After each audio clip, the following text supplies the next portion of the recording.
Alfonso Luigi Marat utilise, et j'en suis heureuse, ma notoriété pour dévoiler au monde ce que sont le seigneuriage bancaire et le stratégisme sentimental.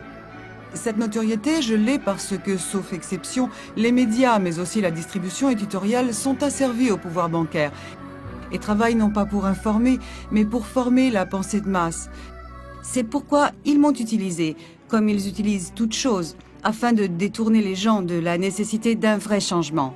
Les personnes de bonne foi savent en effet que l'agression contre les livres et les vidéos de Marat est pilotée par les sentinelles du régime, qui à présent ont peur de devoir expliquer pourquoi ils ont en revanche ausculté le seigneuriage. Le seigneuriage n'est pas le thème principal du labyrinthe féminin ni de l'histoire de Giovanni et Margherita, qui est une description du mode de formation de la pensée et des sentiments, c'est-à-dire de la manière dont nous élaborons notre savoir et parvenons à la compréhension des choses et comment nous sommes remplis d'amour ou vaincus par les vices.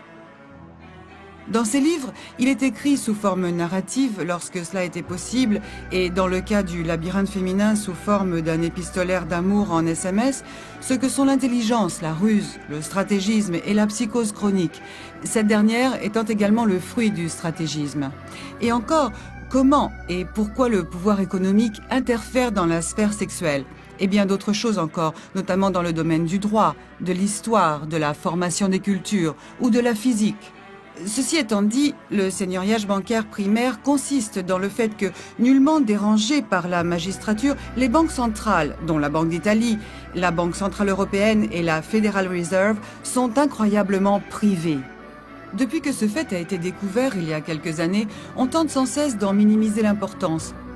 Mais il est pourtant la ruine du monde, parce que les banques centrales impriment, en tant que propriétaires, les billets de banque au seul coût du papier et de l'encre. Cela fait près d'un siècle que la couverture or n'est plus nécessaire. Et les vendent ensuite aux États-Unis en se faisant payer par un montant équivalent en titres du Trésor et en s'inventant ainsi de toutes pièces la dette publique. Le seigneuriage primaire doit être éliminé en nationalisant les banques centrales et en les rendant ainsi publiques, ce que tout le monde croit qu'elles sont déjà, de sorte que les États puissent produire seuls l'argent dont ils ont besoin, sans provoquer la dévaluation, car la dévaluation n'est pas ce que l'on croit. Elle n'a lieu que lorsque l'argent est produit par un faux monnayeur, c'est-à-dire par quiconque d'autre en dehors de l'État. En effet, en vertu du phénomène de la validation, rendre l'argent vrai, c'est-à-dire qui était justement défini par Marat, aucune dévaluation n'a lieu si c'est l'État qui produit l'argent. Car l'État ne vous donne de l'argent que si vous le couvrez, c'est-à-dire si vous le validez, en lui donnant en échange des biens, des prestations ou des droits, de sorte qu'il y a une croissance parallèle de la monnaie en circulation et de la richesse réelle. Cette validation n'a pas lieu lorsque c'est un faux monnayeur qui produit l'argent, car le faux monnayeur se l'accrédite sans l'avoir préalablement couvert. Le seigneuriage secondaire consiste en revanche dans le fait que lorsque vous déposez à la banque, mettons 100 000 euros, dollars ou livres sterling, etc., celle-ci retient environ 2% comme réserve et prête 98% qui, une fois déposé à son tour dans une autre banque, sera de nouveau prêté pour 98% en cascade et ainsi de suite à l'infini. Au final, le système bancaire, à travers une valse de prêts d'une valeur à chaque fois diminuée de 2%, aura distribué des prêts d'un montant de 50 fois supérieur dans le but de gagner ainsi des intérêts aussi 50 fois supérieurs sur des prêts d'argent d'autrui. Le seigneuriage secondaire peut donc être éliminé en rendant égaux les taux actifs et passifs, de façon à ce que les intérêts aillent automatiquement au propriétaire de l'argent et les frais bancaires à la banque, comme cela devrait être le cas. L'abolition du seigneuriage comportera ensuite une diminution drastique des impôts, qui loin d'être très bons sont affreux, parce qu'ils ne servent qu'à ratisser l'argent validé pour acheter dans les ateliers des banques centrales l'argent à valider. Une fois aboli le seigneuriage, il suffira de payer un unique impôt que nous pourrions appeler général, sans compensation entre comptes de droits et avoirs, sur la consommation des biens et des services. Un seigneuriage contre lequel il est faux que personne ni aucun pays ne peut intervenir, car dès que la magistrature, la politique et l'information commenceront à faire leur devoir, ces monstres seront abattus en un instant. Marat n'est pas de droite, parce que la droite s'égare en privilégiant l'individu, ni de gauche, parce que la gauche s'égare en le sacrifiant. et ni du centre, parce que celui-ci ne fait que se situer à mi-chemin entre ces deux erreurs. Il croit en revanche que l'individu doit pouvoir se développer librement, comme cela plaît à la droite, à condition que son développement soit instrumental au développement de la société, ce qui ne peut que plaire à la gauche. Cette idée politique coïncide avec le concept d'intelligence, qui selon sa définition n'est rien d'autre qu'une catégorie morale dont l'homme a l'exclusivité, car elle tient à la capacité de se développer en passant par le développement des autres. Une capacité qui fait que seul l'homme est capable d'aimer, car le chien sera capable d'intelligence et d'amour uniquement lorsqu'en vous regardant dans les yeux, il saura comprendre que vous avez faim et qu'il pourra décider de partager son bol avec vous, tandis que pour le moment, comme de nombreux hommes et femmes, il peut vous aimer, même très fort, que pour ce qui lui est utile. Cet amour uniquement pour ce qui nous est utile est la cause depuis toujours d'un développement excessif de formes de stratégisme sentimental qui déclenche une dynamique d'affrontement qui, partant du couple, s'étend ensuite à la société, provoquant la souffrance des individus et un ralentissement important du cheminement de la civilisation. Un stratégisme qui existera toujours, mais qui doit devenir plus civil, notamment parce qu'aujourd'hui, il ne permet pas d'atteindre un stade d'intelligence collective en mesure d'arrêter l'involution climatique. Quant au seigneuriage, vous pouvez l'approfondir dans 9 langues en partant du document que vous trouverez sur mara.it.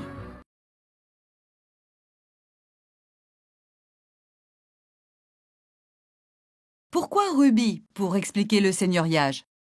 Parce que ce qui sert à symboliser le fait qu'aucun de ceux, journalistes, hommes politiques et magistrats, que les gens sont habitués à voir à la télévision, ne peut se saisir du sujet. Parce que le prix de la visibilité est de souscrire à cette sorte d'engagement de ne jamais se saisir d'un certain type de sujet, et même à utiliser n'importe quel sujet, même des sujets plus terribles, malheureusement, comme des enlèvements d'enfants, des meurtres et puis des ragots, pour détourner l'attention de sujets comme le seigneuriage. Pouvez-vous nous dire à nouveau, vous, directement, ce qu'est le seigneuriage?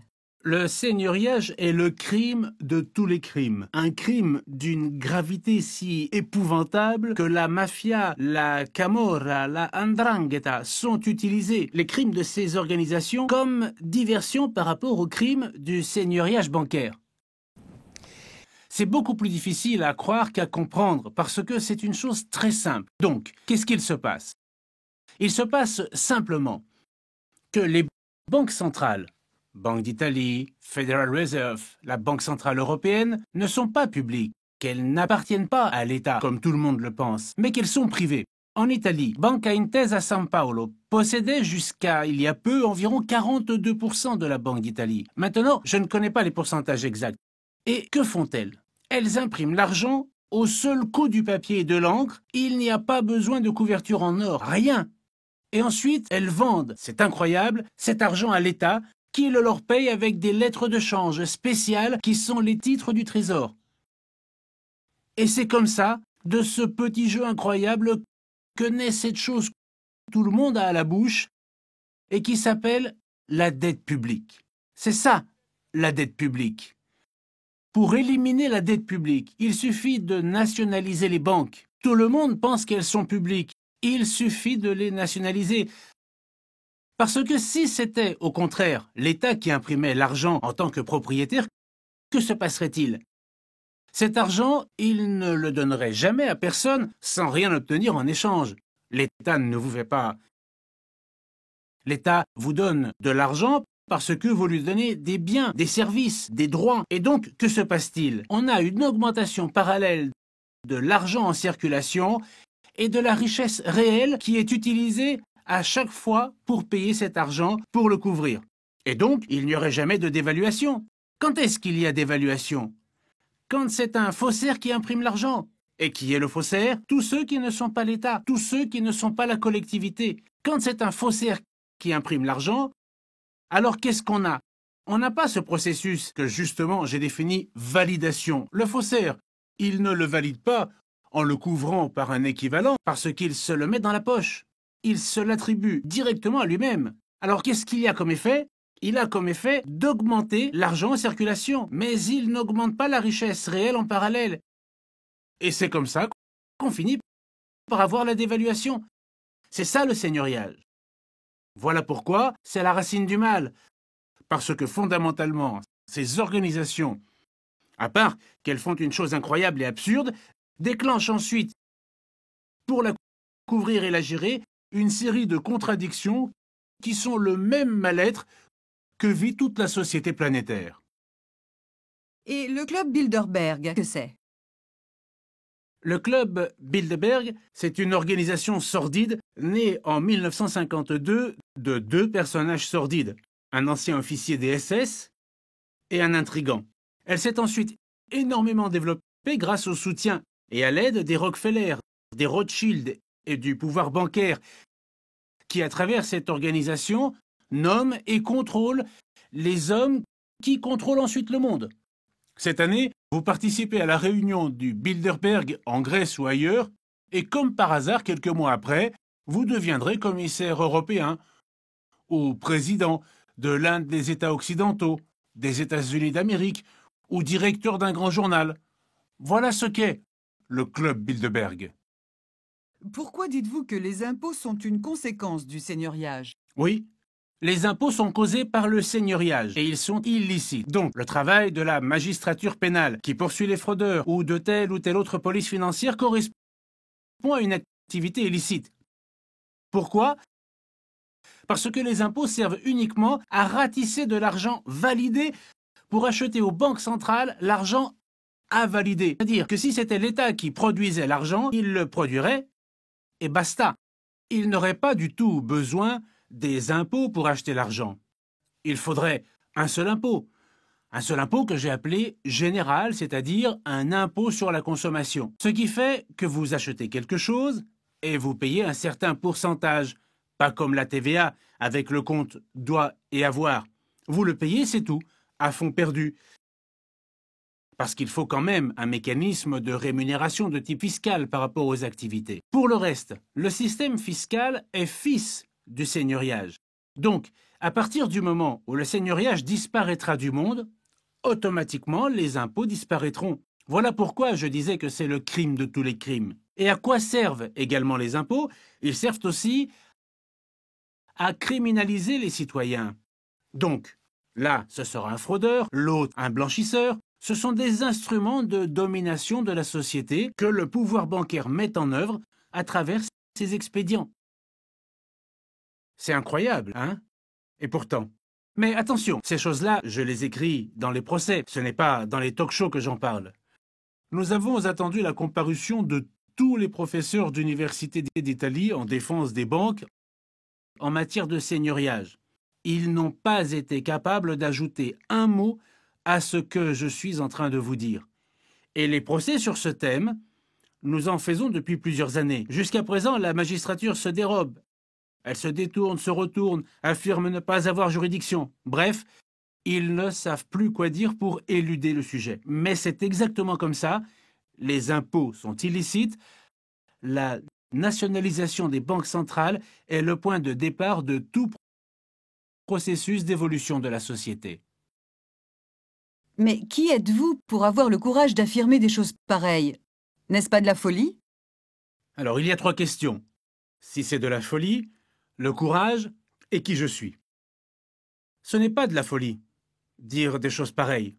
C'est de la folie, par contre, que des choses pareilles aient lieu. En tout cas, si je suis fou, je suis en compagnie très nombreuse, parce qu'il n'y a qu'une société de fous qui puisse accepter le niveau de prévarication du pouvoir bancaire que subit la société moderne. Quant au courage, je crois que ce sont les armées qui se mesurent au calibre des canons et au nombre de soldats. Les philosophes, au contraire, sont toujours seuls. Mais ils n'ont peur de personne parce qu'ils savent trouver leurs amis dans le cœur même de leurs ennemis. Enfin, pour ce qui est de qui je suis l'auteur de mes livres. Des livres dans lesquels, sous une forme narrative pour faciliter la divulgation, j'ai surtout développé, et c'est le thème de fond, une théorie, à mon avis, extraordinairement pertinente sur le mode de formation de la pensée, la manière dont l'individu élabore son savoir pour arriver à la compréhension des choses. Et puis aussi un certain nombre d'autres thèses dans le domaine de la psychanalyse, de la physique, du droit et de la sociologie. Voilà qui je suis. Donc, pour pouvoir, comment dire, le vérifier vraiment, je suis désolé de le dire, on dirait un message publicitaire. Il faut lire mes livres. Quelles sont vos prévisions pour l'avenir? Mes prévisions pour l'avenir sont très belles. Je crois que nous sommes déjà dans un phénomène extraordinaire, qui constitue la plus grande phase de changement de toute l'histoire de l'humanité. Et j'en suis certain par le simple fait que si cela ne se produit pas, nous aurons bientôt dépassé le point de non-retour de l'involution climatique. Donc l'homme, qui est rusé, qui sait comment se sauver au final, amorcera bientôt ce changement afin de se sauver, et en se sauvant, il provoquera ensuite cette transformation magnifique, immense. C'est ce que j'ai appelé une révolution. Dans mes livres, je l'ai défini comme une révolution sans versets, sans mort et sans vaincu. Parce que nous avons tous trop participé à ce qui s'est produit pour pouvoir maintenant nous en prendre trop aux responsables, trop peu nombreux, du mal causé ensuite à la société humaine ou à la planète elle-même. Vous avez suscité de nombreuses réactions, et pas toujours positives. Mais ce n'est pas un grand secret parce que c'est écrit dans l'histoire de Giovanni et Margherita. Quiconque l'a lu le sait, tout est prévu. Dans l'histoire de Giovanni et Margherita, j'ai décrit en 1985 comment, sous quelle forme, dans quelle mesure, une fois que le mur du silence qui m'a entouré pendant 25 ans serait tombé, j'allais me faire agresser, être tourné en dérision pour tenter de m'arrêter, d'arrêter mes thèses. Parce que quand vous écrivez des choses qui risquent fortement de produire des changements, la société, justement, est effrayée, et alors, jusqu'à ce qu'elle ait compris, elle tente de vous arrêter. Mais je crois que le changement est, d'une part, inévitable, et d'autre part, plein d'avantages. C'est pourquoi je suis sûr que bientôt la société se rassérénera, elle creusera et validera ses thèses, et alors que le processus de changement repartira, rapide, inébranlable, elle ira vers sa conclusion absolument positive. Que voudriez-vous dire aux gens? Je dirais aux gens qu'ils doivent savoir, parce que le savoir modifie les rapports de force et donne lieu à la confrontation. Et ensuite, toute forme de prévarication se dissout.